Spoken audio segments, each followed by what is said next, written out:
Okay, Assalamualaikum warahmatullahi wabarakatuh dan salam sejahtera. Cikgu ucapkan buat semua.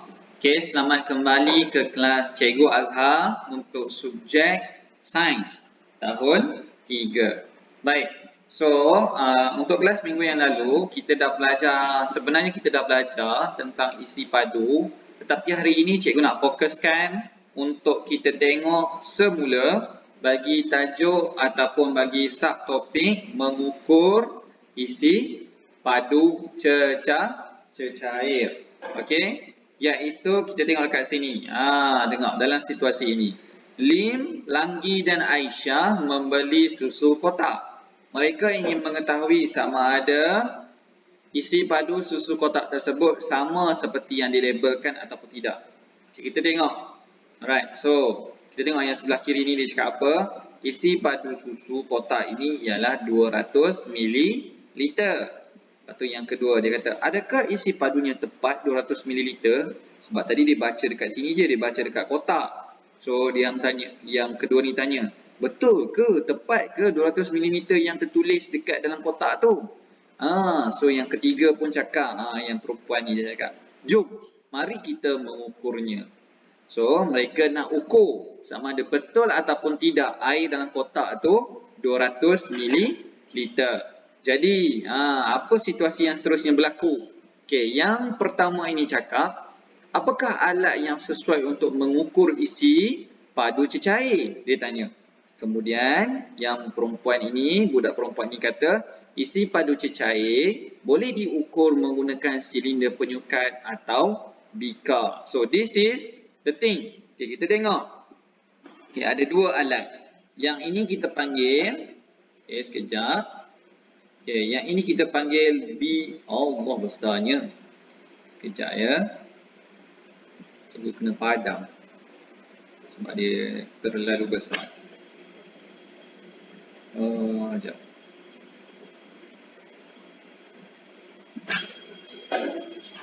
Okay. Alright. Okay, ini kita panggil bika. Okay, bika ni. Yang ini. Okay, ini pula. Ni yang awak nampak ini. Kena tukar color. Sekejap tukar color, kita ambil color. Kita ambil color biru lah. Okay, ini namanya ialah silinder penyukat. Ini adalah silinder penyukat yang tinggi ni. Okey, yang macam menara. Alright. So kita ada dua alat. Sama ada kita nak guna bika atau silinder penyukat. Okey, baik. So memandangkan itu adalah untuk mengukur yang lebih tepat lah. Okey, kita akan gunakan silinder penyukat. Nampak tak ni? Dia gunakan silinder penyukat. Jom kita tengok. Okey, yang pertama dia cakap apa? Isi padunya ialah 210 ml. Okey. Lepas tu yang kedua cakap, bukanlah, isi padunya ialah 190 ml. Yang ketiga pula cakap, saya pula mendapat bacaan tepat iaitu 200 ml. Sebab apa? Sebab apa dapat perbezaan bacaan daripada ketiga-tiga murid ini? Kenapa? Sebab ialah kedudukan matanya tidak betul. Alright? So kita tengok kedudukan mata yang pertama betul atau salah? Dia tengok daripada atas. Salah. Tak boleh. Sebab tu dia nampak lagi banyak. Okay, manakala yang kedua, dia tengok pula dari bawah. Mata dia dekat bawah. Betul ke salah? Pun juga salah. Tapi yang ketiga, betul ke salah? Mata dia tepat. Okay, betul-betul setentang dengan bacaan. So ini adalah bacaan yang betul. Okay. Sebab apa? Sebab kita tengok cikgu ni cakap apa. Okay, bacaan yang betul ialah bacaan yang diambil oleh Aisyah kerana kedudukan matanya berada pada aras meniskus. Benda tu meniskus.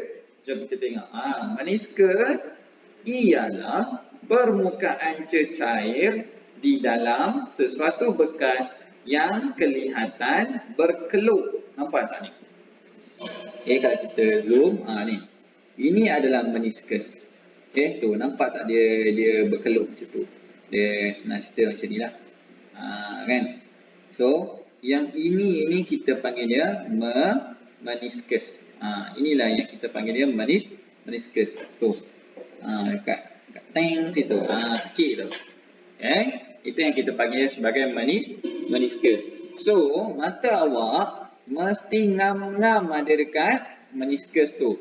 Baru awak boleh buat bacaan yang tepat. Baik. Alright. Jadi. Jadi. Untuk hari ini, cikgu rasa ini cikgu nak sentuh secara general sajalah, secara umum. Sebab cikgu dah sentuh dah minggu lepas. Tetapi takut ada yang tak boleh follow ataupun tak begitu faham. Baik. Alright. So kita selesai dengan itu. Kemudian yang kedua. Kita akan pergi kepada subtopik yang kedua, iaitu isi padu pepejal tidak sekata. So, isi padu pepejal tidak sekata ni yang berbeza. Contohnya adalah objek yang tidak mempunyai permukaan yang sekata. Contohnya batu. Batu kan? Batu kan dia berlekuk-lekuk, bentuk dia ke sana ke sini, kan? Dia tak sekata, dia bentuk dia kejap bulat, kejap petak. So, macam mana kita nak tentukan isi padu tidak sekata ini? Tengok, bagaimana isi padu pepejal yang tidak sekata ditentukan. Dia kata apa? Isi padu pepejal tidak sekata ditentukan melalui kaedah sesaran air. Iaitu isi padu yang tersesar bersamaan dengan isi padu objek. Contoh, kita tengok. Ini keadaan air sebelum batu ini dimasukkan. Tapi kemudian apabila batu ini dimasukkan, kita boleh nampak ada perbezaan ketinggian air. Tadi air ini rendah, tiba-tiba air itu tinggi. So air yang berlebihan, nampak berlebihan ini kita panggil dia sebagai air yang tersesar. Air yang tersesar. Jadi untuk kita tengok ataupun untuk kita faham, ini yang kita panggil dia sebagai kaedah sesaran air. Maksudnya apa? Maksudnya awak tengok kaedah ini. Kaedah yang pertama ini ialah kita akan baca. Kita akan baca isi padu awal. Contoh, isi padu air yang awal ialah 20 mililiter.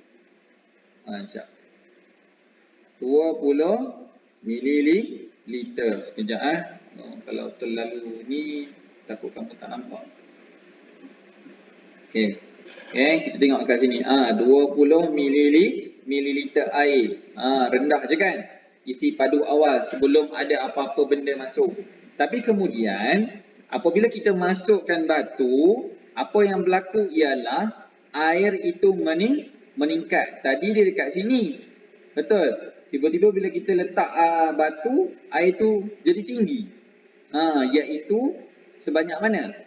Sebanyak, jadinya bacaan dia ialah 30 mililiter.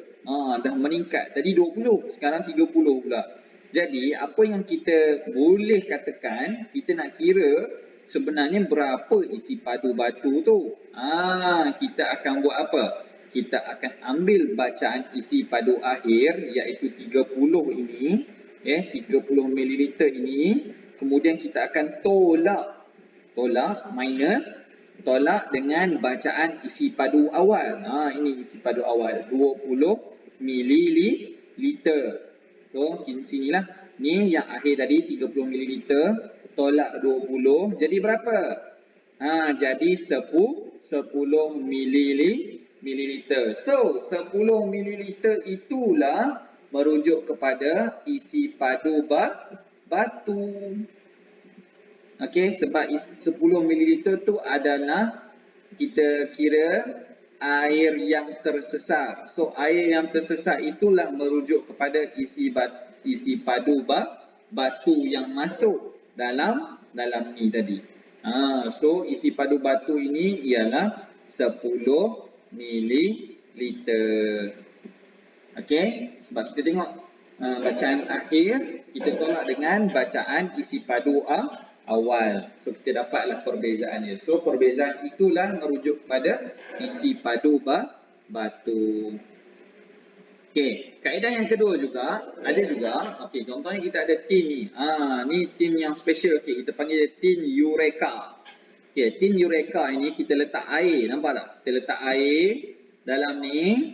Okey, kita letak air dalam tin tersebut. Kemudian kita akan masukkan batu. Kita kena sedia juga ni. Satu lagi lupa pula nak cakap. Kita sedia apa? Kita sedia silinder penyukat. So bila kita masukkan batu tersebut, okey, air tu akan meningkat, betul? So bila dia meningkat, dia akan masuk ke dalam corong yang kecil ni. Nampak tak? Air tu akan masuk dalam corong kecil ni. So kita boleh kira. Kita boleh kira apa? Kira air yang masuk dalam silinder tersebut. So isi padu air yang tersesat itulah merujuk kepada isi padu batu, sebab yang keluar daripada tin tersebut kita panggil dia air yang tersesat. Okay, air yang tersesat. So air yang tersesat itulah merujuk kepada isi padu batu. Okey, baik. Jadi cikgu rasa untuk penerangan tentang isi padu pepeja tidak sekata ini setakat ini dahulu. Okey, cikgu harap kamu faham dan kamu boleh follow lah apa yang cikgu ajar untuk hari ini. Okey, baik. So cikgu akan sediakan quiz dalam Google Classroom. Okey, cikgu harap kamu boleh siapkan dan jangan lupa isi untuk kehadiran sekali, ya. Okey, kita jumpa lagi pada kelas pada minggu hadapan. Okey, terima kasih semua. Assalamualaikum.